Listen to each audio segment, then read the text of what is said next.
preparados para adentrar no universo da música?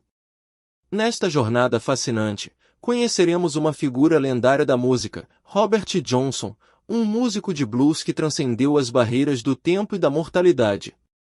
Seus acordes vibrantes e letras profundas ecoam até os dias de hoje, mas há algo mais sinistro por trás de sua genialidade musical.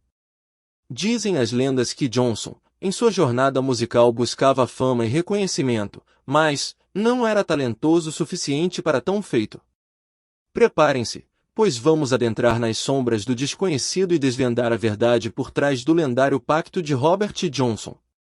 Mas antes de começar o vídeo, não se esqueça de se inscrever no canal, ativar o sininho e lascar aquele grande like. Então bora pro vídeo. Robert Leroy Johnson nasceu em Aslehurst, Mississippi, possivelmente em 8 de maio de 1911, como filho de Julia Major Dodds e Noah Johnson. Inicialmente, sua mãe era casada com Charles Dodds, um proprietário de terras e fabricante de móveis relativamente próspero. Dessa união nasceram 6 filhos: Louise, Harry, Bessie, Willie, Lula e Melvin. Anos depois, devido a uma longa disputa de terras, Charles Dodds foi obrigado a fugir de Aslehurst e mudou-se para Memphis, onde também alterou seu nome para Charles Spencer. Com a separação forçada, tanto Charles quanto Julia seguiram com suas vidas. Alguns anos mais tarde, Julia, que administrava sozinha a propriedade que tinham, engravidou de um relacionamento passageiro com um trabalhador rural chamado Noah Johnson. A criança que nasceu desse relacionamento foi Robert Leroy Johnson. Quando Robert tinha aproximadamente 2 anos de idade, sua mãe perdeu tudo o que tinha, devido a dívidas de impostos não pagos. Em 1914, Julia e Charles tentaram reunir a família novamente, mas a presença de Robert era um obstáculo para Charles. Uma criança concebida fora do casamento dificilmente seria aceita por ele como seu filho, mesmo que ele estivesse vivendo com outra mulher naquela época, com quem teve 2 filhos. Robert passou sua infância em Memphis e frequentou a escola Carnes Avenue College. Foi lá que ele desenvolveu seu amor e conhecimento do blues e da música popular. Sua educação e ambiente urbano distanciaram da maioria dos músicos de blues daquela época. Suas letras abordavam a difícil e desafiadora vida dos negros naquela época. Ainda jovem, Robert era conhecido por tocar gaita, e em alguns relatos menciona-se que ele também tocava harpa. No ano de 1920, surgiu um importante movimento musical chamado Delta Blues, no Mississippi. Nele, músicos afro-americanos cantavam com paixão e ferocidade, acompanhados de suas guitarras e gaitas. Geralmente, não se tratava de uma banda completa, apenas uma pessoa no palco.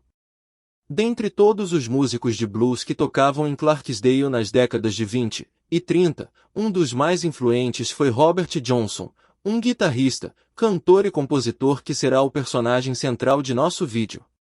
No entanto, antes de alcançar a fama, Robert Johnson tocava seu blues nas ruas. No início de sua carreira, ele não era um bom músico. As pessoas da região do Delta costumavam fazer piadas, dizendo que ele deveria tocar seu blues no cemitério, pois lá teria uma grande plateia, e ninguém reclamaria de sua má performance musical. Robert Johnson, como mencionado anteriormente, no início de sua carreira, era um tocador de gaita comum e um guitarrista muito ruim. Dito isso, é fácil compreender por que ele era expulso de praticamente todos os lugares onde tocava sua música, pois, de fato, pelos relatos da época, ele era terrível. No entanto, ele persistia em fazer o que amava, que era tocar seu blues, como uma forma de provar a todos que ele tinha potencial para se tornar um grande artista. Em uma noite de sábado, após ter sua apresentação interrompida e ser expulso do local, Robert Johnson se depara mais uma vez com suas perspectivas e ambições musicais frustradas. Sem saber mais o que fazer para realizar seu sonho, decide ir atrás de uma lenda. Naquela época, havia um mito que dizia que se você tocasse seu blues à meia-noite em uma encruzilhada, encontraria pessoas estranhas e até mesmo o próprio Satanás. Assim, naquela noite de sábado, à meia-noite, Robert dirigiu-se à encruzilhada e, ao chegar lá, começou a tocar seu blues. Minutos depois, ele viu uma figura estranha se aproximando, até que finalmente chegou até Robert e pediu seu violão. Essa pessoa afinou o instrumento um tom abaixo do normal e tocou algumas músicas com ele. Quando terminou, devolveu o violão a Robert, e nesse momento o pacto foi feito. A partir daquele momento, ele vendeu sua alma ao diabo e tornou-se um guitarrista incrível, da noite para o dia conforme conta a lenda. Ele retorna 2 horas mais tarde, e era uma pessoa completamente diferente após sair da encruzilhada. Estava realizando coisas que antes não podia fazer. Seja lá o que tenha feito, ele nunca mais foi o mesmo. Em um relato de Sonny Boy Williamson, ele mencionou que tocava tão bem que pessoas de todos os lugares vinham para ouvi-lo tocar sua música. Ele havia se tornado um músico extraordinário, após aquela noite em que foi à encruzilhada. A partir desse ponto, ele se tornou um guitarrista incrível, superando qualquer outro músico. O legado de Robert Johnson perdurará por muitos e muitos anos.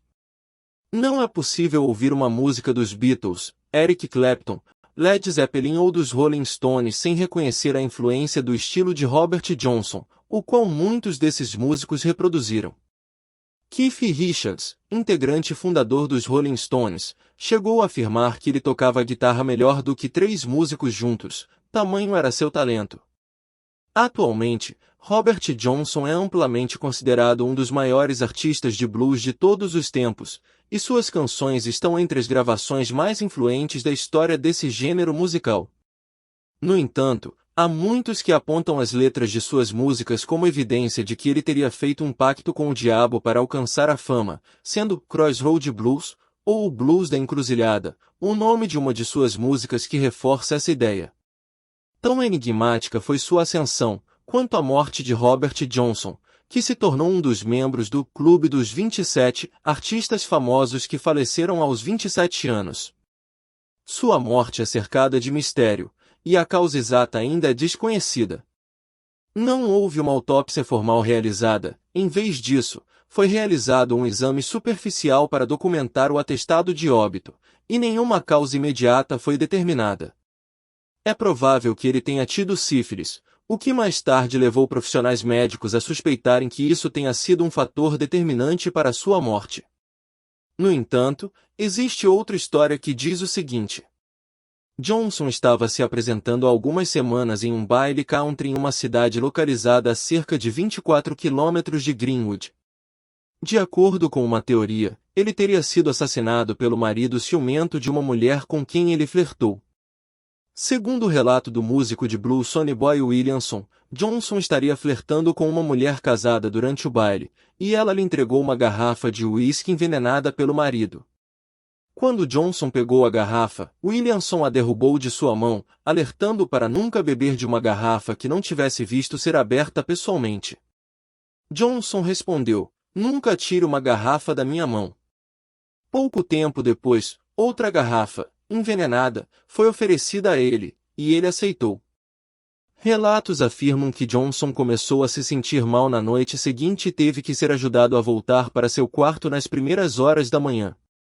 Ao longo dos 3 dias seguintes, seu estado de saúde piorou bastante.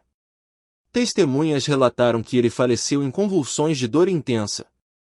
O musicólogo Robert McCormick alegou ter encontrado o homem responsável pelo assassinato de Johnson e obtido uma confissão durante uma conversa, mas ele se recusou a revelar o nome do homem.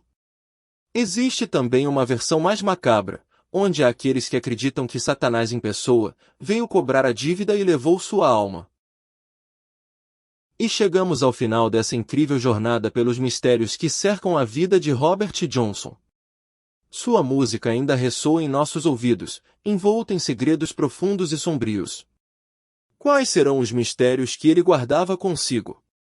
Teria ele realmente feito um pacto com as forças sobrenaturais? Deixe aí nos comentários.